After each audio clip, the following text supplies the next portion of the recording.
To enable high ping in Minecraft, you may want to adjust your network settings or use specific server configurations. Follow these steps to help you achieve that.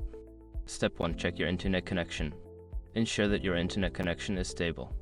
High ping can be affected by network issues, so a reliable connection is essential. Step 2. Select a server. Choose a Minecraft server known for high ping. You can find servers with high latency by checking server lists online or asking in community forums. Step 3. Adjust network settings.